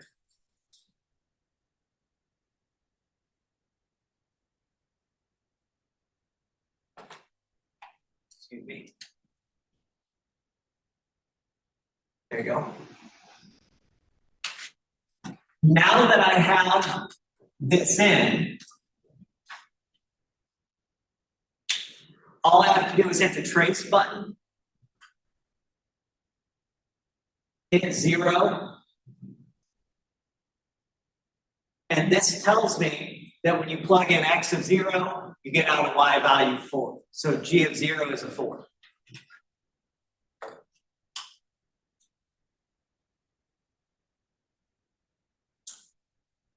When you plug in 2, you get out a 10. Again, that's just using the trace feature. The other x values, one of them that you needed to plug in was a -2. When I plug in a -2 into G, I get out a positive 22. When I plug in a -1 in for G, I get out a positive 4.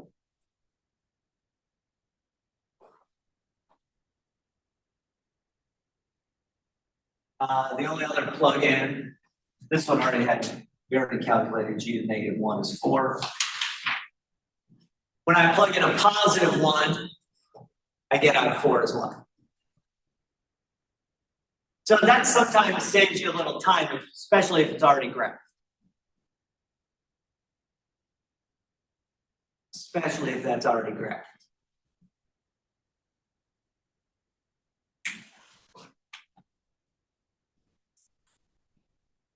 You can do that on Desmos as well.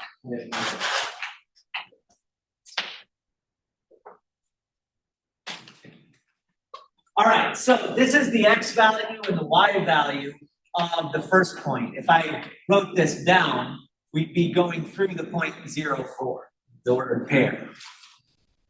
Here, we'd be going through the point 2, 10. So the average rate of change is, once again, the difference in y values. I'm going to take 10 minus 4. This is the y value of the second point minus the y value of the first point, divided by the x value of the second point minus the x value of the first point. So 10 minus 4 over 2 minus 0 is 6 over 2.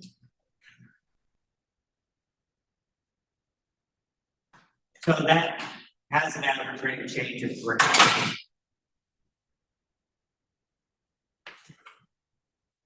Again, that's the average rate of change of this function from x equals 0 to x equals 2.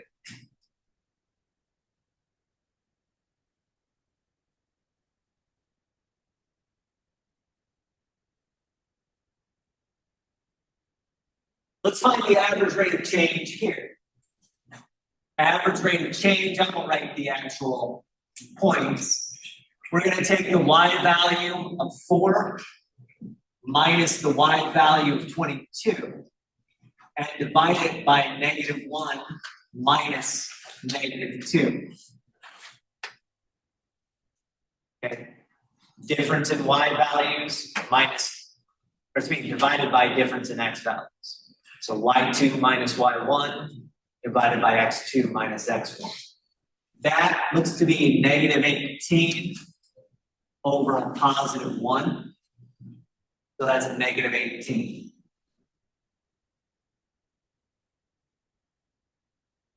So on average, our function is going down 18 units from -2 to -1.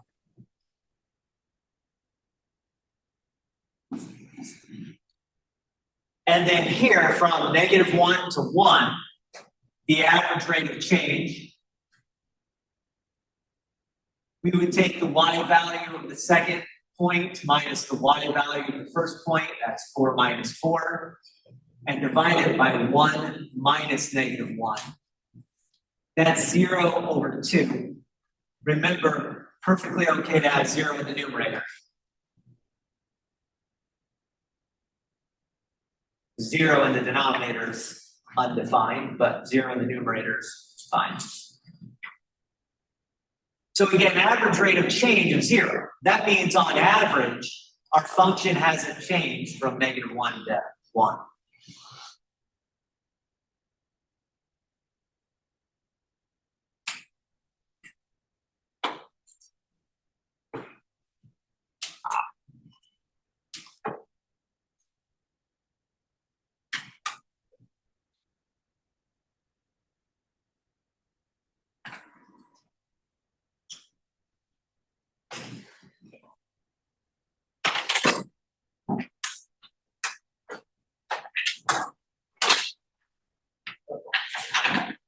Zero, two. All right. So what we're saying is, if we went from x equals 0, that's 0, 4, to x equals 2, by the way, it's 2, 10 there, then obviously in certain parts we go up, certain parts we go down. Sometimes we're increasing faster, but on average, to get from one point to the other, our average rate of change is 3. And another way to think about that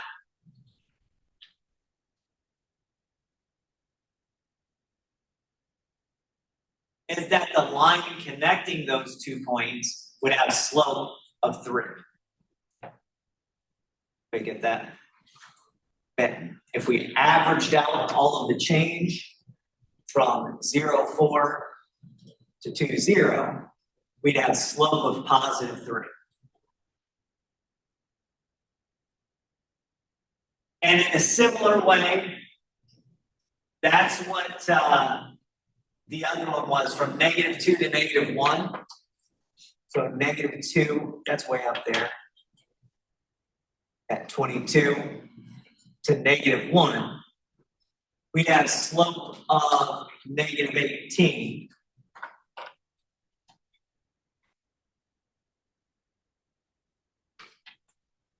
From that point, go through negative.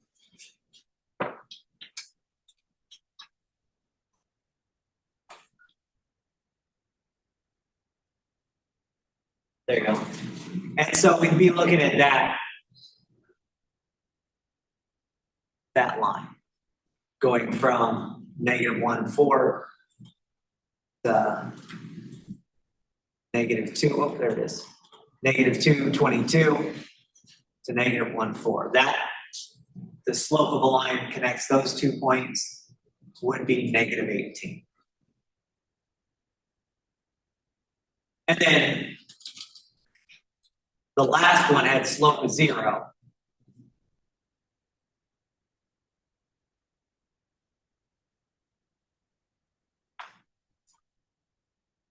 Again, from -1 to +1,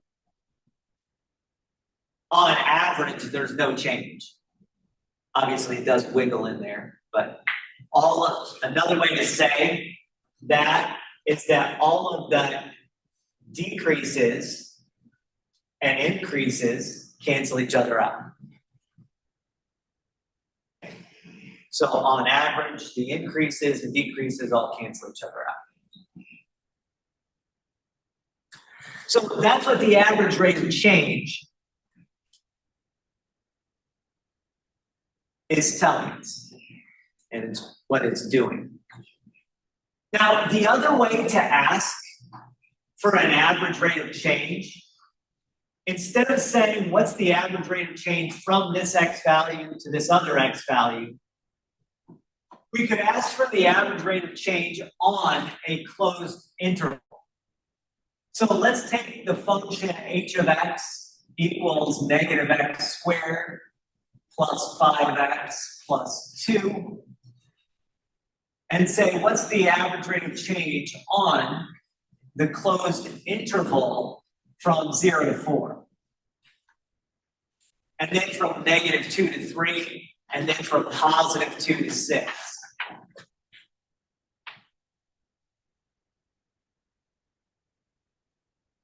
guess I'll do that.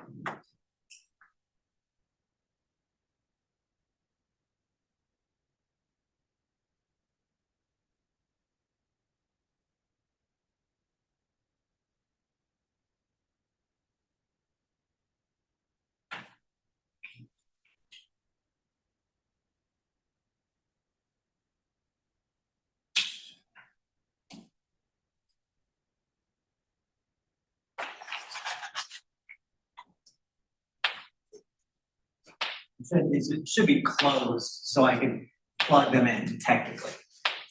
Okay. If you don't have a closed interval, then you're not supposed to plug in the endpoints. But here, with a closed interval, we can plug in the endpoints. So from 0 to 4 just means from x value of 0 to x value of 4. So what I would do is I would plug in 0 into h. You can do that manually on your calculator, or you could graph it and do the trace. Either way. Okay. When you plug in 0, you get 2. When you plug in 4, I haven't plugged in 4 yet. I think I'll use the graph feature on my calculator. By the way, the one thing about utilizing the trace feature on your calculator is that if your window only goes up to 3 and you go trace and you enter 4, it's not going to give you anything because the x value is outside your window. That makes sense? So that's the only thing. That doesn't mean you have to see the graph. You don't have to actually see the graph. You just have to have x values within the window. All right. But, where was that? Plus 5x plus 2. On the standard graph or the standard zoom, it'll go from -10 to +10 as your x values. Okay. So I'm going to use that. When I plug in 4, I get out 6. So the average rate of change of this function on this interval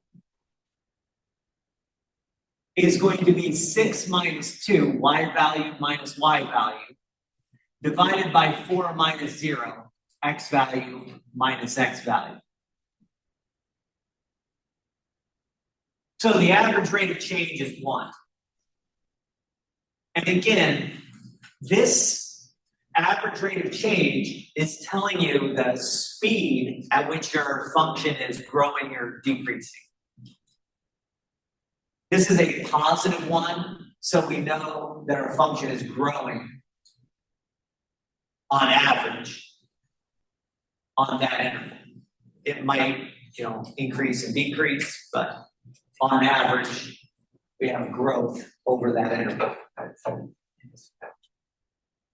For this, let's plug in -2 and then plug in a 3. When I plug in a -2, I get -12. When I plug in a 3, I get an 8.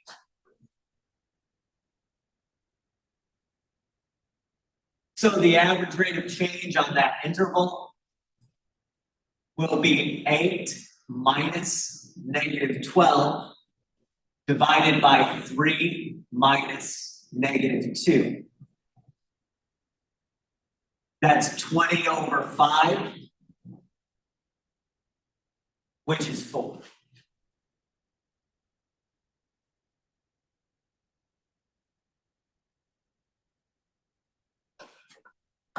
Oh, sorry, let me calculate first. Thought I had that.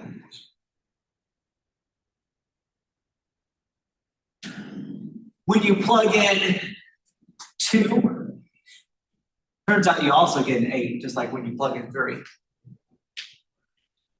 When you plug in 6, you get a -4.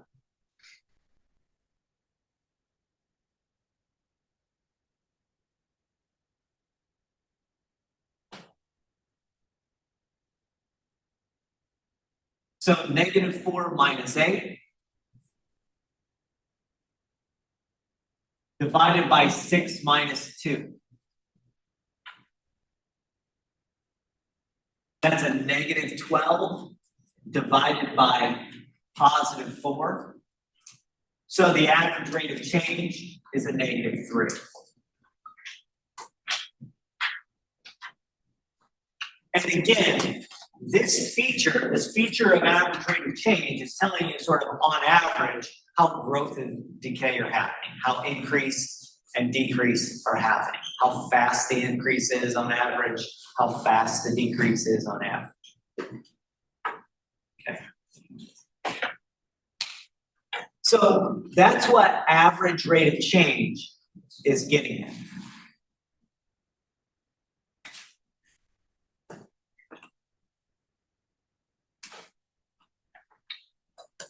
Now, we're going to do one more example of average rate of change. Well, one more here on average. F of x is equal to 1/2 x minus 6.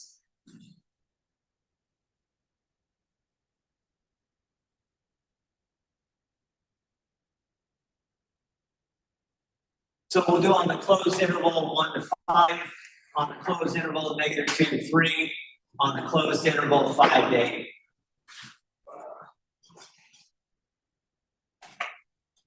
And I'll go through this pretty quickly.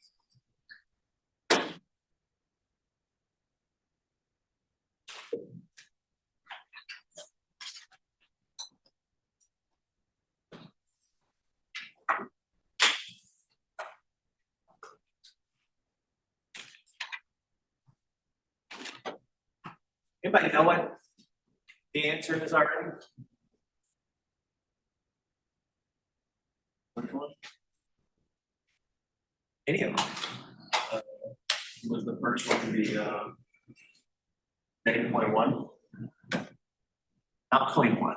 You're close. Maybe. Okay, I'll go through. But what are you looking for? What one? What's the average rate of change on any of those? Just give me one of the intervals. Well, they're all gonna be the same. Why are they all going to be the same? It's just a straight line. It's just a straight line, exactly. And it turns out it's a straight line with slope 1/2. Oh. And therefore, the average rate of change is always going to be 1/2 or 0.5, whichever however you like it. So that's all I was saying. Has anybody caught that? So this is a line. So when you do this, let's take f of 1 is going to be 5.5. F of 5, I should correct this, let me do that.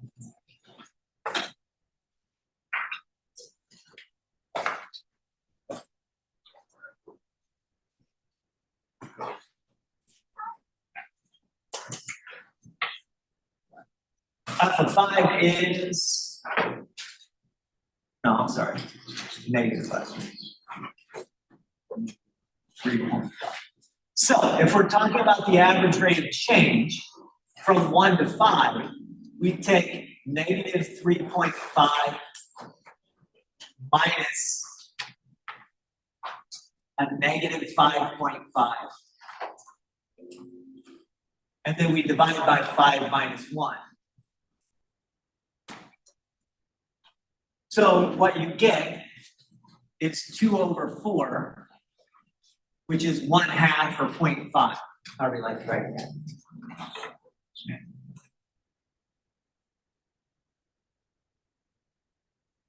I'll just do this one for sake of time.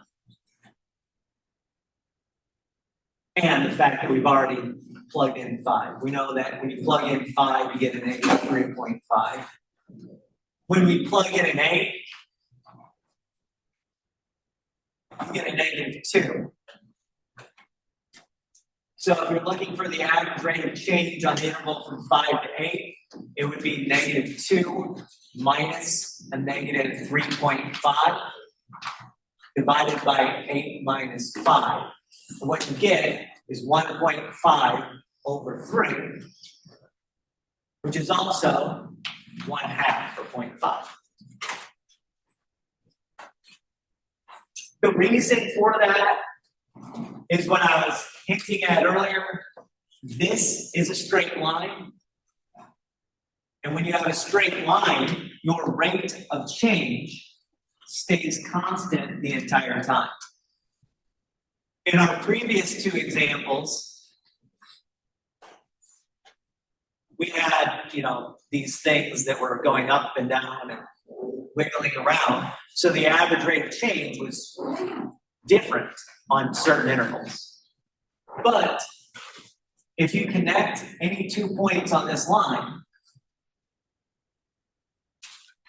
the rate of change is going to be constant between them. Doesn't matter which 2 points you pick. Still going to be slope 1/2, and the slope of this line is 1/2. So all of the average rate of change on a straight line are going to end up being 1/2 or 0.5. All right? Okay. Well, that's going to end the class for today. Don't forget to